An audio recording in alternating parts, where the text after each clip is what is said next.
반갑습니다. 오늘은 22번째 라이브 방송 합격 비법에 관해서 이야기하는 시간입니다. 오늘도 열심히 공부해 주시기를 당부드립니다.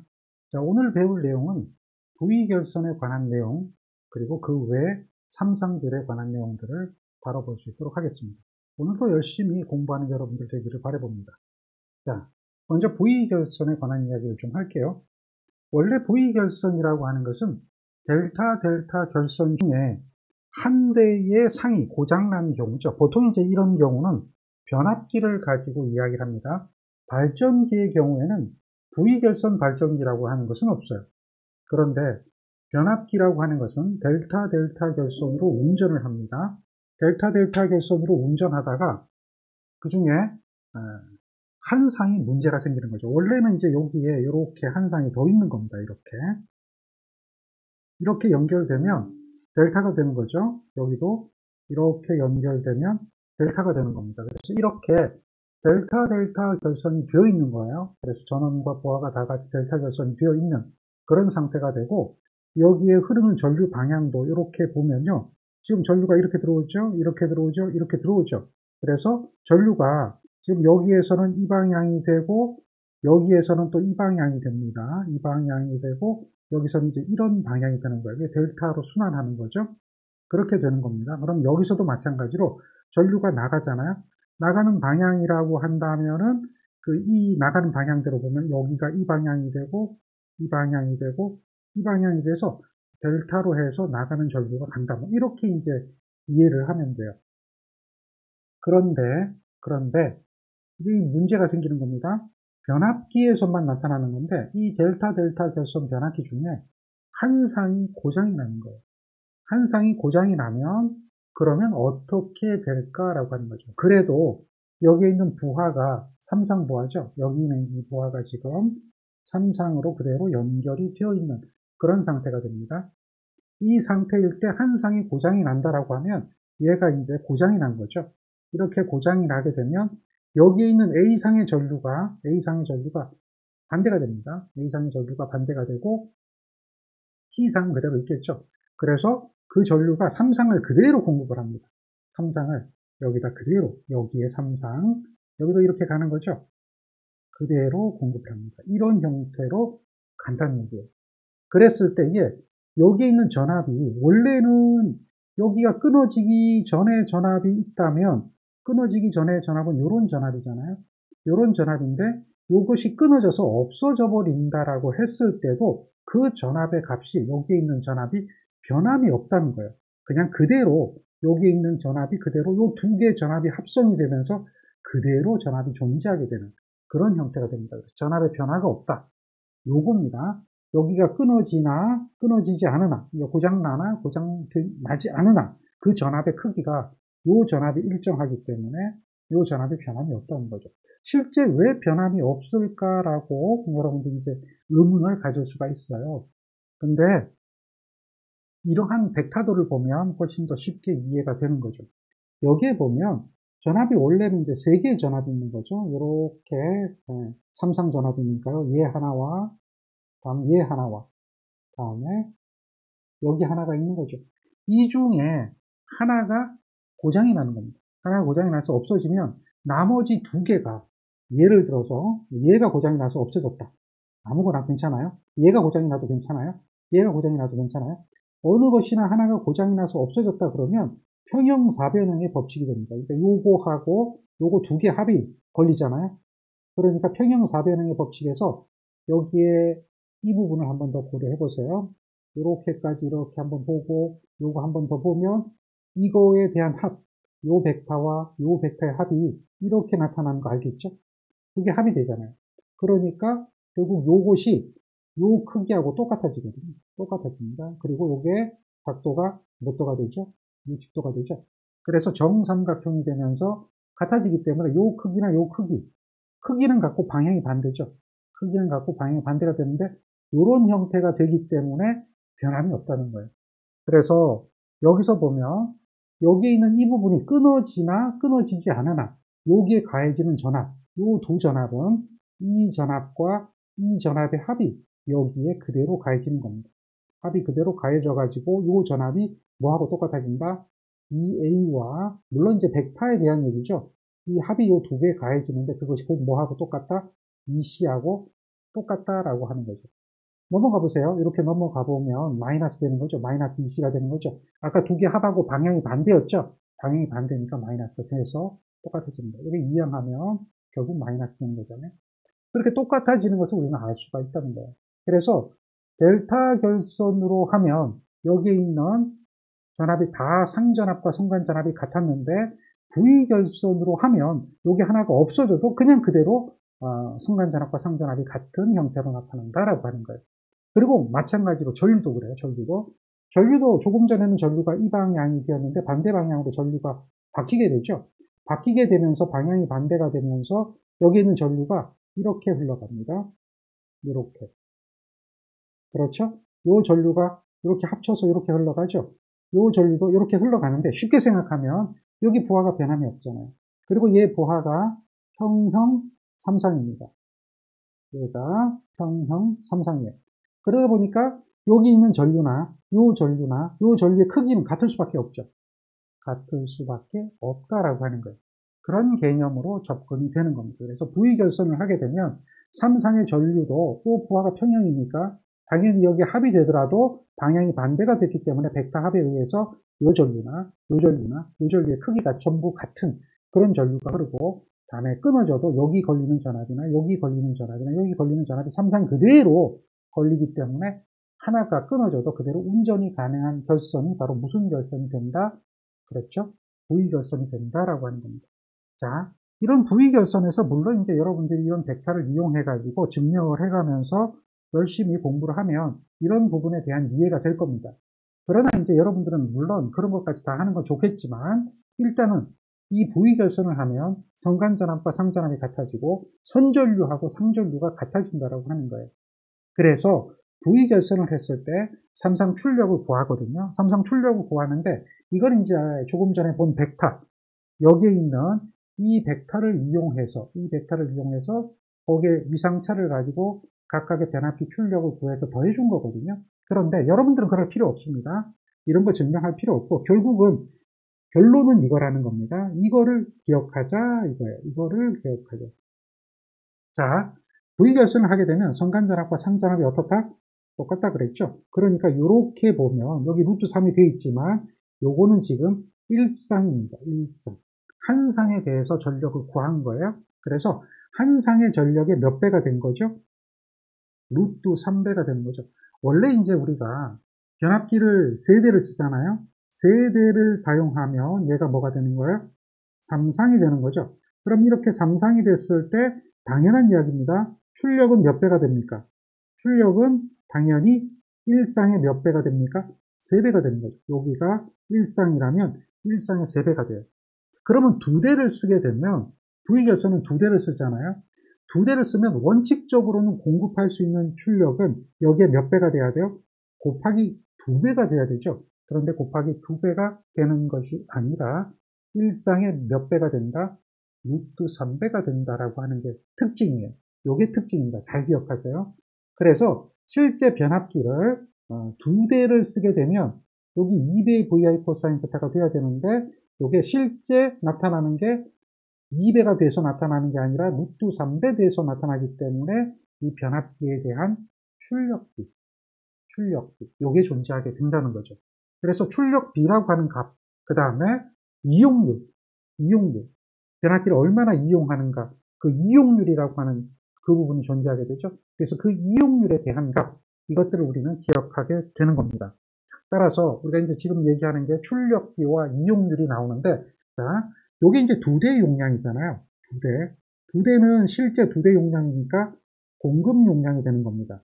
이와 같이 2대를 공급했는데 요 루트 3배 VI 했던 요거는 뭐가 되는 거죠? V결선시 용량이죠. V결선 용량. 이렇게 된다면 얘가 뭐가 되는 거죠? 변압기를 갖다가 100% 이용 못하고 요만큼 이용한다. 그래서 요걸 갖다 우리는 뭐라고 하는 거예요? 이용률이라고 이야기하는 겁니다. 그리고 요거는 무슨 얘기냐면 델타 결선이잖아요. 그러니까 얘는 고장전이죠. 고장전 출력이 됩니다. 그 다음에 V 결선은 어떻게 되는 거죠? 얘는 고장 후가 되겠죠.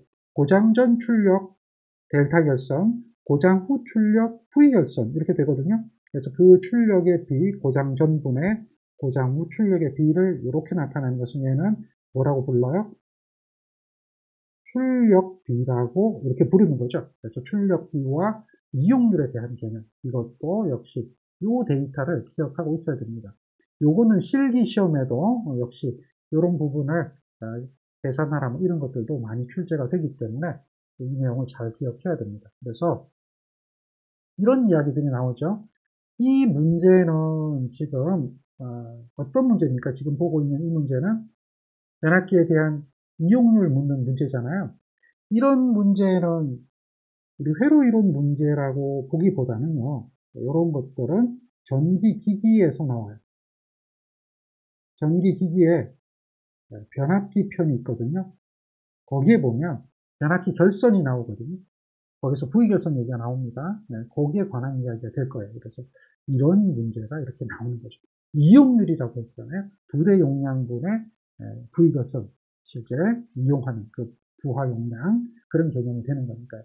그래서 2분의 루트 3에 대해서 이런 이용률을 구한다. 이 정도는 여러분들 할 수가 있을 것 같고요. 그 다음에 출력비라고 하는 게 있어요. 출력비. 출력비라고 하는 게 있는데, 그건 57.7%가 된다라고 하는 거 기억하겠죠?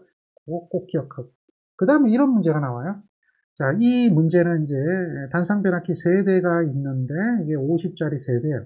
이것을 델타에서 한 대가 고장으로 돼서 V로 했대요. 출력이 얼마일까요? 이게 원래 50짜리 세대면 델타 결선이라면 얘가 50에 곱하기 3이 되어서 얼마가 되는 거죠? 150이 부하에 걸 수가 있는 용량이 돼야 되겠죠. 그런데 얘가 V 결선이 되면 몇 배가 된다 그랬어요? 50짜리의 몇 배가 1상의 루트 3배가 된다 그랬죠. 그래서 86.6만큼 공급할 수 있다. 이만큼 공급할 수 있다. 그렇죠? 많이 줄어들죠? 그런 부분을 얘기하는 겁니다. 그래서 얘는 50 루트 3이 된다. 이렇게 이제 한 상에 루트 3배가 된다라고 하는 그런 개념을 이해하고 문제를 푸는 겁니다. 그런 게 V결선 문제예요. 이해가 되죠? V결선이 어떤 건지 충분히 이해가 될 겁니다.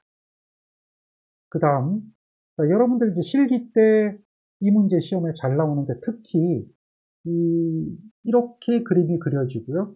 이렇게 그림이 그려지고 전력계 2개를 연결을 하고 전력을, 상상 전력을 측정해봐라. 뭐 이런 문제가 실기 시험에 잘 나와요. 특히 어디서 잘 나오냐면 전기 기사보다는 이 내용은 전기 산업기사. 실기에 아주 단골처럼 나오는 문제 중에 하나가 이전력계법에 관한 문제예요. 그래서 전력계 2개를 가지고 삼상 전력을 측정하는 방법이다라고 하는 겁니다. 자, 여기서 이제 우리가 이걸 물론 증명을 하려면 벡터의 합성을 이용해서 증명을 해야 돼요. 어쩔 수 없습니다. 교류회로는 다 벡터거든요. 그래서 벡터의 합성으로 증명을 해야 되는데 뭐 그거는 둘째치고 일단은 이 정도만 잠깐 기억하는 게 좋을 것 같아요. 뭐냐면 자, 여기 지금 전력계가 보이잖아요. 전력계가 보이면 전력계 코일이 2개가 있다는 거죠. 이러한 코일 하나가 보이죠. 이런 코일이 있고 그 다음에 여기에서 이렇게 코일이 하나가 또 있습니다. 이 코일이 여기에서 연결이 되는 거예요. 이렇게 연결이 되는 코일인데 여기에 이 코일은 무슨 코일이라고 부르냐면 얘는 직렬로 연결된 코일이잖아요. 이것은 전류를 측정하는 코일입니다. 전류의 흐름, 전류에 대한 측정이 되는 전류 코일이 되고요. 여기 병렬로 연결하는 것, 이 전압계는 병렬로 연결하잖아요. 그래서 이것을 갖다가 뭐라고 하는 거죠? 전압 코일이라고 하는 거예요. 이걸 기억해야 돼요. 그래서 여기에 흐르는 전류와 여기에 걸리는 전압, 이거의 곱이 바로 이 전력계의 지시치가 된다라고 하는 걸 기억하면 돼요. 이해가 되죠? 그런데 이제 얘가 지금처럼 이렇게 연결이 되면 이 전력계가 여기에 연결이 되는 게 아니라 만약에 여기서 이렇게 연결이 되면 그래서 이 부분이 끊어진 거예요. 이렇게 끊어졌다면 이렇게 됐다면 이것은 이 전력계가 지시하는 것이 어떤 것을 지시하는 거죠?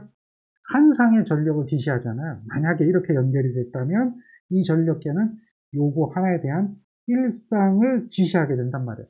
그러니까 전력의 지시가 W1이었다면 삼상 전력은 3배를 하면 된다라고 하는 겁니다.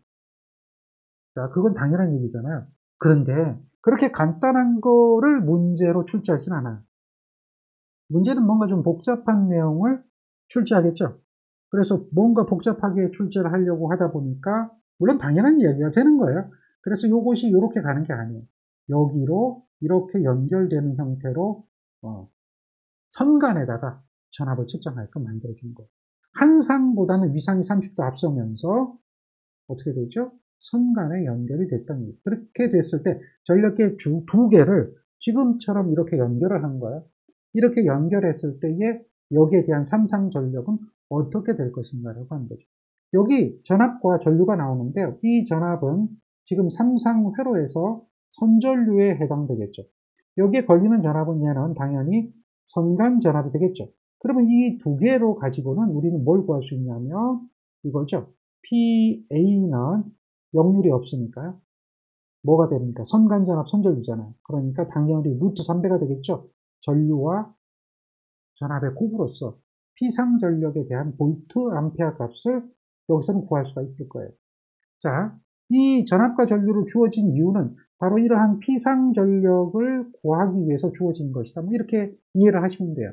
그런데 여기에 있는 이 두 개의 전력계가 주어졌을 때에 이 전력계 두 개를 가지고 삼상전력이 어떻게 될 것인가 라고 하는 그 부분을 여러분들이 이해를 하는 겁니다. 그래서 그것을 구하려고 하면 역시 이런 벡터 해석이 필요해요. 근데 이거 어렵죠. 여러분들 이거 이야기해가지고 공부할 수는 없잖아요. 그렇죠? 그래서 이제 보통 이제 그 벡터를 가지고 이런 내용을 가지고 정리를 하게 되는데 이거 안 해도 좋습니다. 안 해도 좋고요. 이렇게 한 가지만 기억하세요. 자, 이런 것들은 어쩔 수 없는 겁니다. 여러분들이 문제를 풀 때에 증명해서 문제를 푸는 게 있고 오음의 법칙을 증명하진 않잖아요. 그래서 그런 기본적인 개념을 알고 그런 것들은 기본이 되는 거니까 알고 문제를 푸는 게 있어요. 그런데 이게 그런 거라고 보면 돼요. 오음의 법칙처럼 보면 돼요. 얘에 대한 전력계 지시치가 이렇게 W1, W2가 있다면 여기에 대한 유효 전력은 이거 두 개를 이렇게 더해주면 된다. 이렇게 기억하면 돼요. 물론 이제 이게 백과 합에 의해서 이게 구해지는 거예요. 절대 그냥 구해지는 거 아니에요. 그리고 무효 전력을 구하라라고 하면 무효 전력은요 차가 됩니다. W1하고 W2에 차가 되고요. 그냥 차가 되는 게 아니죠. 거기에 루트 3배가 됩니다. 우리가 이제 이거는 어떤 개념으로 생각하면 되냐면 이런 거예요. 삼상교류가 있잖아요. 물론 이제 모든 게 벡터인데 이거는 여러분들 모르진 않잖아요. 맞죠? 그렇잖아요. 그랬을 때에 요게 W1이고 요게 W2라고 하면은 그거의 합이 삼상이다라고 하는 거예요. 이렇게 기억하면 되죠. 그러면 얘가 합이 되잖아요. 이렇게 하면 W1 더하기 W2가 된다. 이런 개념이 되겠죠? 그 개념이에요. 그래서 얘가 삼상전력이 된다. 이 개념이 이거라고 생각하면 돼요. 원래는 그거 아니에요. 그런데 차가 되잖아요. 그럼 뭐 하나가 빠져야 되겠죠? 뭐 1에서 2를 빼던 2에서 1을 빼던 차가 될 거 아니에요? 차를 한다면 이렇게 돼서 이렇게 갈 거 아닙니까? 그럼 이게 마이너스 W1이 되겠죠. 이게 이렇게 가도 똑같아요. 관계없어요. 그래서 평형사변형을 해보면 평형사변형이 이렇게 나오죠. 그래서 합성이 되면 이렇게 됩니다. 자, 요거는 뭐가 되는 거예요? 차입니다. W1 마이너스 W2가 돼요. 차가 되는데 이렇게 차가 되면 얘가 몇 배가 됩니까? 이렇게 기억하세요. 요게 30도니까 코사인의 30도에 곱하기 2배가 되거든요. 여기도 있고 여기도 있으니까요. 그래서 요게 얼마죠? 코사인 30도는 2분의 루트 3. 거기 곱하기 2배니까 루트 3배 되잖아요. 루트 3배 커지죠. 그래서 루트 3배 된다. 뭐 그런 개념으로 이해하면 오히려 조금 편할 거예요. 암기를 할 때 그렇게 암기를 하라는 얘기죠. 이해를 한번 해보라는 얘기죠. 원래는 이거 아닙니다. 원래는 우리가 이제 하려면 정확하게 벡터에 대한 해석을 해야 돼요. 그런데 이제 개념적으로 합을 하면 변화가 없고 합을 하면 변화가 없고 차를 하면 어떻게 되죠? 차를 하면 루트 3배 커진다. 차를 하면 루트 3배 커진다. 이런 개념을 잡아보라는 얘기예요. 그래서 이 벡터는 이제 왜 루트 3배 되느냐를 잠깐 보여주는 것 뿐이에요. 그러니까 결국 유효 전력이라고 하는 것은 어떻게 되느냐 하면 두 개의 합이다. 이렇게 두 개의 합이다. W1 더하기 W2에 대한 합이다라고 하는 거예요. 그리고 무효 전력이라고 하는 것은 두 개 차다는 얘기죠. 두 개 차. 이거의 차를 구하는 거예요. 원래 이제 이렇게 합을 하면 이렇게 되거든요. 이렇게 돼가지고 요 코사인 30도를 2분의 루트 3을 넣게 되면 이렇게 되니까 얘가 뭐예요? 순간전압 선전류니까 얘가 삼상전력이니까 합이다. 그런데 요게 빼기를 하면 이게 코사인이 아니라 사인으로 바뀌거든요. 이렇게 되니까 이게 VI 사인 세타가 되는 거예요. 30도는 2분의 1이잖아요. 그러니까 이게 없어져 버리거든요. 그래서 그냥 사인 세타만 남거든요. 그래서 이거 갖고는 삼상전력이라고 할 수 없잖아요. 삼상 무효전력이 되려면 여기 루트 3 곱해줘야 되니까 여기도 루트 3 곱해줘야 되겠죠. 그렇게 돼야지만이 삼상 무효전력이 되니까 결국은 이렇게 되는 것이 무효전력이다. 뭐 그런 개념으로 이제 증명이 되거든요. 그럼 얘가 왜 나왔는가 이걸 보려고 한다면 결국은 이제 우리가 여기에서 이 벡터에 대한 각도를 가지고 곱셈을 해줘야 되는 거거든요. 그래서 이런 개념을 찾아내야 되는 거거든요. 그래서 요거는 이제 전력계에 걸리는 전압 VCA와 그 다음에 전력계에 흐르는 전류와 그것에 대한 위상차. 이 30도는 무슨 30도예요? 상전압, 성간전압의 위상차 30도 나오죠. 거기에 이제 원래 역률각이 존재합니다. 원래 전류가 늦잖아요. 그런 것까지 고려해서 전력계에 대한 요 제시값 요걸 구하고 그 다음에 거기에 대한 요거 P2도 마찬가지요. 구해가지고 그걸 더해보고 또 빼보고 해가지고 이렇게 우리가 이제 유효전력과 무효전력을 구하는 거죠. 그런데 여러분들은 그걸 다 증명할 필요는 없단 말이에요. 개념적인 것도 마찬가지고. 따라서 유효전력이라고 하는 것은 W1 더하기 W2다. 이렇게 기억하면 돼요. 무효전력이라고 하는 것은 어떻게 되죠? 루트 3의 W1 마이너스 W2다. 이런 정도로만 기억하면 될 것 같아요. 그러면 이거 가지고 이 역률 구하라 그러잖아요. 그럼 역률을 구하려면 이렇게 해야 되는데 이것도 뭐 굳이 그렇게 할 필요 없어요. 어차피 역률 코사인 세타라고 하는 것은요. 피상전력분의 뭐가 되는 겁니까? 유효전력이잖아요. 그럼 요거 두 개 알면 피상전력 계산이 되겠죠. 피상전력 어떻게 되죠? 이것의 제곱해가지고 루트 씌워주면 되잖아요. 그러니까 그냥 피상전력 구해지니까 굳이 뭐 이런 공식을 안 외워도 괜찮아요. 그런데 이제 공식을 찾아라 그러면 또 이렇게 찾기는 하죠. 그리고 이것도 이제 찾기는 쉬워요. 어쨌든 간에 그거 유효전력과 무효전력에 대한 개념만 정리하고 하는 겁니다. 3전력계법 사실 의미 없어요. 안 나와요. 그래서 이런 문제가 출제가 됩니다. 이 문제가 필기에도 나오지만 산업기사 실기에 잘 나와요. 물론 기사 실기에도 문제가 있는데 출제 빈도는 낮아요. 산업기사 실기에는 출제 빈도가 높은 문제 중에 하나죠. 과거에 많이 나왔단 말이에요. 지금 전력계 두 개가 이렇게 연결이 되어 있어요. 그래서 이게 2360이고 여기가 5950이에요. 이렇게 됐을 때에 뭘 구하라 그랬죠? 역률을 구하라 그랬잖아요. 그럼 역률 구하려면 유효전력 구할 수가 있겠죠. 유효전력이라고 하는 것은 어떻게 계산하죠? 2360에 더하기 얼마가 됩니까? 5950이에요. 그래서 이렇게 유효전력 계산하면 얘가 얼마 나오냐면 8310이 나오죠. 이 와트가 됩니다. 자, 이거는 삼상전력이에요. 그리고 전압과 전류가 주어졌잖아요. 요게 주어졌잖아요. 그럼 피상전력이 계산이 되네요. 피상전력은 얼마입니까? 루트 3배의 선간전압 200V 선전류 얼마입니까? 30A죠. 그러면 피상전력 알고 유효전력 알면 역률 구할 수 있죠. 그렇잖아요. 이렇게 계산이 되는 거잖아요. 이런 정도로 여러분들이 계산하는 건 쉽게 계산할 수 있어요. 그런 게 이제 뭐가 되는 거죠? 전력계 두 개를 이용해서 구하는 방법, 역률을 구하거나 또는 유효전력을 구하거나 또는 무효전력을 구하거나 하는 그런 방법이 되어진다는 거죠. 자, 이게 이제 이전력계법에 관한 이야기가 될 거예요. 마찬가지로 지금처럼 이런 이야기도 물어볼 수가 있어요. 자, 전력계 두 개로요. 삼상 전력을 측정했더니 한쪽의 지시가 800이고요. 다른 쪽의 지시가 1600이다 라고 되어 있어요. 피상전력은 얼마일까요? 고민하지 마세요. 이렇게 공식 안 집어넣어도 돼요. 고민하지 마세요. 어떻게 하면 되죠? 일단은 뭐부터 구하면 되죠? 유효전력 구하면 돼요. 유효전력은 얼마죠? P라고 하는 것은요. 800 하고요. 그 다음에 더하기 얼마죠? 1600 하면 돼요. 그러면 얘가 유효전력이 되는 거예요. 그 다음에 무효전력 구하세요. 무효전력은 얼마입니까? 1600에서 얼마를 빼주면 돼요? 800을 빼주면 돼요. 그리고 거기에다 몇 배 하면 됩니까? 루트 3배 하면 되겠죠. 그럼 요거 나오잖아요. 그 다음 요거 나오잖아요. 그럼 이거의 제곱을 루트 씌워주면 되겠죠? 그럼 끝나는 거예요. P3전력은 어차피 유효전력의 제곱에 무효전력의 제곱이 되는 거니까 그것을 그대로 집어넣고 계산하면 돼요. 이렇게 안 해도 돼요. 무슨 이야기인지 알겠죠? 그래서 요것이 나오면 이것의 제곱. 아시겠죠? 요것이 나오면 요것을 제곱해서 그 제곱한 값이 각각 어떻게 해준다? 각각 어떻게 해준다? 루트 씌워준다. 그러면 이미 다 구해진 거예요. 그렇게 해서 계산해보면 그 결과가 얼마 나옵니까? 자, 이게 나온다는 거죠. 그 정도는 여러분들이 할 수가 있을 거예요. 자, 그런 문제들이 이전력계법에서 간단하게 여러분한테 이제 물어보는 그런 문제가 되어질 겁니다. 여기까지 보면 이제 삼상교류에 관한 이야기가 다 된 거죠. 자, 여러분한테 이제 삼상교류에 대해서 뭔가 좀 복잡한 얘기들이 있다라고 했죠. 그 부분을 한번 살펴볼 필요가 있다. 그걸 이제 여러분하고 같이 한번 문제를 풀어보는 겁니다.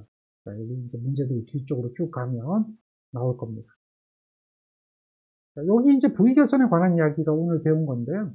이 부분도 한번 보고 잠깐 넘어가 볼게요. 자, 부위결선 하는 거예요. 근데 이제 문제는 부위결선이라고 하는 이야기는 절대 안 주어지는 경우도 있어요. 지금처럼 변압기 두 대로 공급할 수 있는 삼상 최대 전력은 부위결선이란 말 없죠. 그러니까 두 대니까 10이니까 곱하기 두 배에서 20이 아니냐 이렇게 찍는 사람 매우 많거든요. 근데 그게 아니라 두 대로 공급할 수 있는 삼상은 결선이 무슨 결선밖에 없어요? 부위결선밖에 없다는 거죠. 이렇게 부위결선밖에 없어요. 그러니까 한 대의 용량에 몇 배를 해주는 거예요? 루트 3배를 해줘야 되겠죠. 그래서 17.3이 되는 거. 그런 정도를 여러분들이 이해해야 되는 겁니다. 자, 그 다음에 지금처럼 이렇게 뭘 물어보는 거예요? 고장 전 델타 결선에 대해서 고장 후 부위 결선의 출력의 비율은, 전력의 비율은 얼마인가? 라고 묻는 그런 문제가 되겠죠. 그런 문제도 여러분들 문제 풀어볼 수 있어야 되겠고요. 자, 얘는 이제 같은 그런 형태의 문제가 되죠. 문제를 한번 읽어보세요. 용량이 30짜리 단상 변압기 두 대를 부위 결선했어요. 그래서 역률이 0.8, 20kW의 평형부하의 전력을 공급할 때 한 대가 분담하는 전력은 얼마인가요? 한 대가 분담한다라고 하는 부분이요. 원래 이제 얘가 공급할 수 있는 용량은 얼마일까요? 공급 가능 용량이죠. 공급 가능 용량. 얘가 얼마가 되죠? 부위결선이니까 30의 루트 3이에요. 30의 루트 3. 얘가 공급 가능 용량이에요. 그런데 실제 전력은요. 이만큼 부하가 걸려 있어요. 실제는.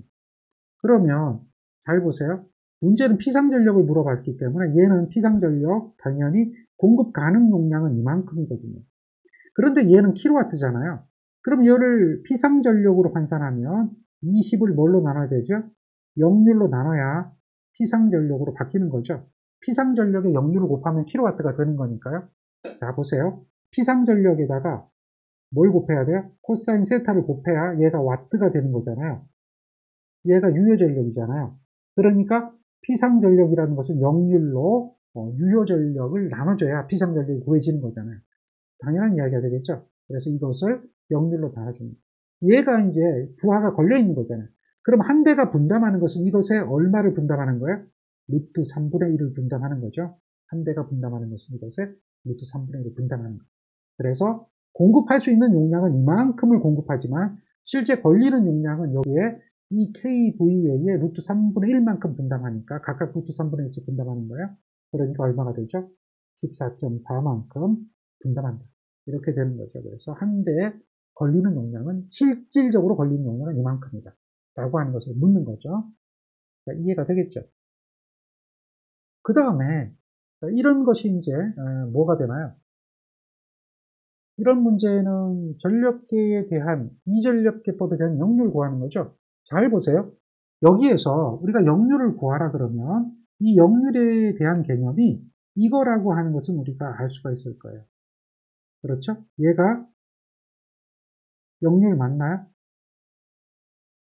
이거는 불변이잖아요. 유효전력이 되는 거죠. 그럼 얘 유효전력 아니니까 답 아니에요. 자, 얘 유효전력 아니잖아요. 답 아니잖아요. 이전력계법에서는 유효전력 이렇게 더해줘야 되잖아요. 그럼 둘 중에 하나 답이죠.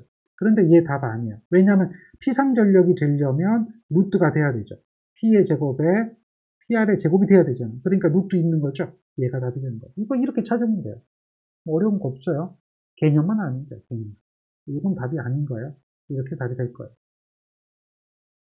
자, 그렇게 역률 구하는 거. 물론 이제 여기다 대입해서 이렇게 계산도 할 수 있으면 좋겠죠. 그렇지만 금방 답 찾아요.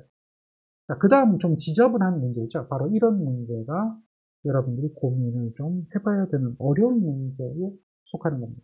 지금 여기서 델타 결선도 아닌 것이 Y 결선도 아닌 것이 두 개가 무슨 연결되어 있어요? 어쨌든 저항은 델타 연결되어 있고 다음에 콘덴서는 Y 연결되어 있어요.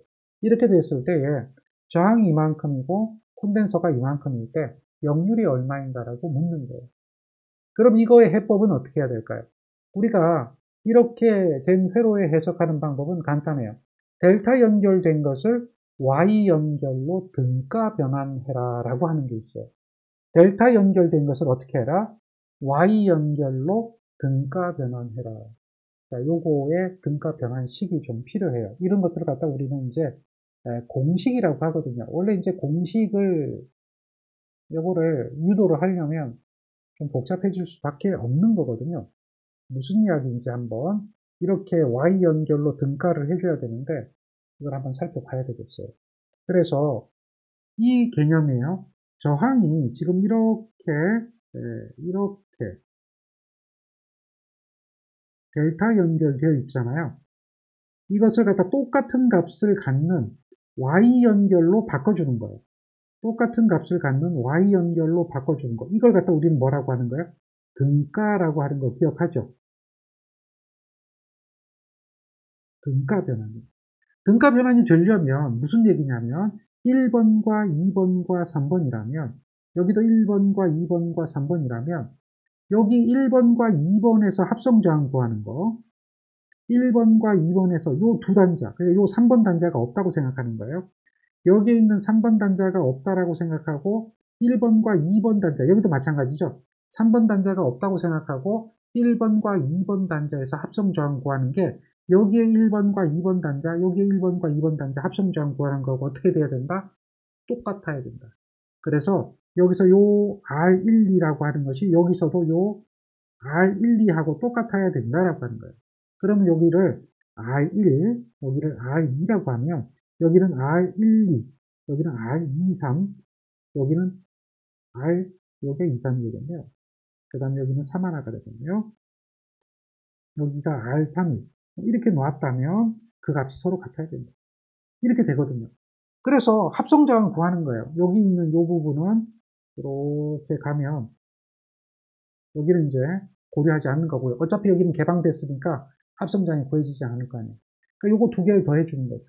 요걸 두 개를 더해주면 R12가 되잖아요.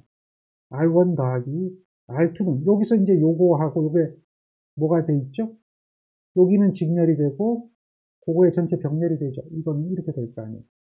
그래서 요거를 우리는 합성장을 구하면 R12와 R12 더하기 R23과 R31이죠. 여기 R12와 R23과 R31이 되겠죠. 이렇게 되잖아요. 이게 병렬에 대한 뭐가 되죠? 합성장 구하는 거 아니에요. 이건 직렬이니까 더해주는 거고 그거의 병렬에 대한 합성장이잖아요. 그럼 이걸 정리를 하는 거예요. 정리를 쭉 해보면 여기가 R12 더하기 R23 더하기 R31이 되거든요. 위에는 어떻게 되죠? R12, R23 더하기 R12, R31이에요. 그래서 여기서 이렇게 하나는 이걸 거고 이렇게 하나는 이걸 거란 말이에요. 그렇게 될 수밖에 없거든요. 그래서 R1을 결국은 이제 다른 것들하고 이렇게 같이 계산해 보면 R1이라고 하는 것은 요것분의 요거가 되거든요. 그렇게 되는 거예요. 그런 식으로 해서 식을 만들거든요. 그래서 R1이라고 하는 것은 결국은 R12 더하기 R23 더하기 R31분의 요 위에가 1, 2, 3, 1이에요. 그러니까 여기 1이 들어가는 것들이 여기 들어가거든요. 1이 들어가는 것들이 그 식이 되는 겁니다. 자, 개념을 보세요. 여기 1이면 여기도 1이 있고 여기도 1이 있죠. 그런 것들이 1이 들어가는 것들이에요. 결국은 그 얘기인데 얘는 이제 공식적인 경우로 보면 요 R이 다 동일하다면 여기 전부 다 얼마였죠? 9고 9고 9였잖아요. 그러니까 다 동일하다면 어떻게 됩니까? 여기가 R 더하기 R분의 R 곱하기 R이잖아요. 결국은 얘는 어떻게 되냐면 3R분의 R 제곱이 돼가지고 얘는 3분의 R이거든요. 그러니까 무슨 이야기를 하고자 하느냐. 여러분들 이런 거를 물론 이제 증명을 하고 하는 것도 좋은데 무슨 이야기를 하고자 하냐면 지금처럼 동일한 연결을 델타 연결을 y 연결로 저항값입니다. 저항값을 변경하면 오음의 값을 변경하면 걔가 얼마가 된다? 3분의 1배가 된다라고 하는 그 개념을 이해를 하라는 거예요. 자, 저항은 델타 연결된 것을 y 연결로 바꿔주면 3분의 1이 된다. 그러니까 여기 델타 연결돼 있잖아요. 이 델타 연결된 요 저항을 y 연결로 바꾸면 어떻게 되죠? 3분의 1이 된다라고 하는 그 개념을 우리는 알고 있는 거죠. 개념을 알고 있는 겁니다. 그래야 돼요. 그걸 기억하고 있어야 되는 거죠. 그래야지만 이런 이야기를 할 수가 있는 거예요. 근데 이 그림 자체가 어떻게 되냐면 이렇게 되는 거죠. 여기에 원래 델타 연결된 저항이 y 연결로 이렇게 바뀌는 거예요. 이렇게 y 연결로 바뀌는 거예요. 그래서 얘가 얼마가 되는 거죠? 9짜리가 3짜리로 가는 거예요. 그리고 원래 여기에 뭐가 있죠? 이렇게 콘덴서가 있었죠. 원래 콘덴서는 여기에 연결되어 있었잖아요. 이렇게 연결되어 있었고요. 원래 콘덴서는 이렇게 연결되어 있었잖아요. Y 연결로. 그렇게 되어 있었기 때문에 얘는 4짜리가 되는 거죠. 4짜리가 이렇게 연결이 되어 있으면 여기는 여기하고 같은 중성선이니까 연결이 될 겁니다. 중성점이니까요. 그렇게 되다 보면 지금 한 상에 3과 4가 무슨 연결되어 있죠?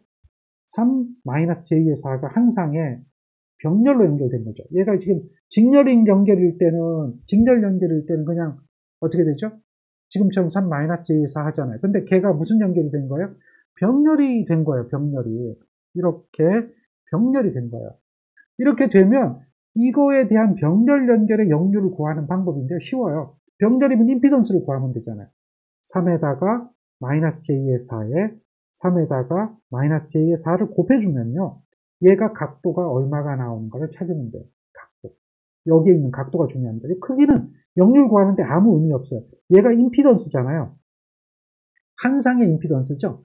한 상의 임피던스인데 구해보면 네모라는 임피던스 크기가 나오고 동그라미라고 하는 각도가 나올 거란 말이에요. 그래서 이 각도를 코사인을 취하면 걔가 뭐가 되는 거예요? 역률이에요. 지금 한번 해보죠. 자, 4하고 3하고 -j의 4예요. 3하고 -j의 4예요. 그러면 얘를 갖다가 우리 이제 이런 부분을 계산기를 적용을 한번 해보면 돼요. 계산기 적용하는 거 어렵지 않잖아요. 어려워요? 안 어려워요? 안 어렵죠? 여러분들 충분히 할 수가 있을 거예요. 얘가 좀 계산기가 뭔가 좀 복잡해 보이는데 복잡할 거 없어요. 자, 이렇게 놓고 우리 이 계산기 적용하려면 어떻게 하라고 그랬어요? 여기가 이렇게 되어지면 안 된다 그랬죠? 이렇게 되어지면 안 되죠? 요거는 맞는데 요게 틀렸잖아요. 이게 콤플렉스로 바뀌어야 되죠? 그래서 계산기의 모드를 변경해 가지고 콤플렉스 모드로 바꿔줘야 되는 거죠. 이렇게 콤플렉스 모드로 바꿔놓고 나서 그 다음에 눌러야 되는 거죠. 분수를 누르는 겁니다. 그래서 분수 누르면 나오고요.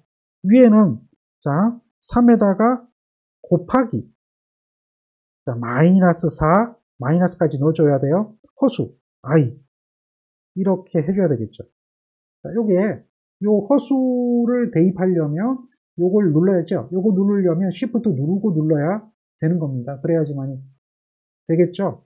그 다음에 화살표 밑으로 내리고 3에다가 더하기 -4i죠. 그러니까 뭐 그냥 빼기 4i라고 이렇게 하죠. Shift 누르고 i 하죠. 그러면 각도가 나와요. 각도가.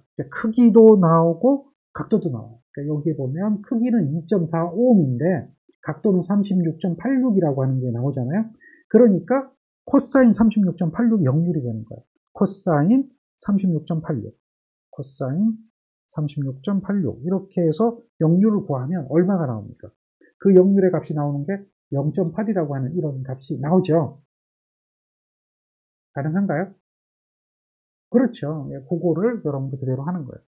따라서 여기에 대한 이 부분의 역률의 값이 얼마가 나오느냐라고 하면 0.8이 된다는 거죠. 0.8이 그래서 나오는 겁니다. 굳이 여러분들 이 내용을 가지고 뭐 복잡하게 계산할 필요는 없죠. 여기에 대한 한상에 대한 이런 방법 안 구해도 한상에 대한 임피던스를 계산하면 된다. 임피던스는 당연히 저항이 3이었고 그 다음에 리액턴스가 유도 리액턴스가 아니라 용량 리액턴스잖아요. 그러니까 3에 마이너스 J의 4가 될 것이다. 병렬이니까 3에 마이너스 J의 4가 될 것이다. 이러면 2.4의 각도가 마이너스 36.86디그리가 나오니까 코사인에 얼마 해주면 된다? 36.86을 하면 0.8이라고 하는 이런 역률의 값을 계산해낼 수가 있다. 이런 거죠. 그러니까 문제가 복잡해지더라도 우리는 개념을 알면 돼요. 자, y로 바꿔주면 9짜리가 얼마로 된다? 3으로 바뀐다. 3분의 1배가 된다는 거죠. 그리고 병렬 연결이니까 바로 이렇게 임피던스를 구해서 임피던스 각을 구하고 그리고 임피던스 각을 코사인을 취하면 역률이 된다. 이런 정도로 이렇게 복잡한 문제도 여러분들 해볼 만하다는 거죠. 이 문제 되게 복잡한 문제 맞습니다. 그러나 여러분이 한 번은 해볼 수 있는 그런 내용이 될 겁니다. 그런 내용들이 여기 있고요. 나머지는 이제 별다른 얘기 없죠. 그 다음에 여기 N상 교류에 대한 이야기가 나오는데요. 이거는 이제 다음 시간에 계속해서 한번 정리하고 그 다음 이야기 같이 이어서 진행할 수 있도록 하겠습니다. 자, 오늘은 여기까지 하겠습니다.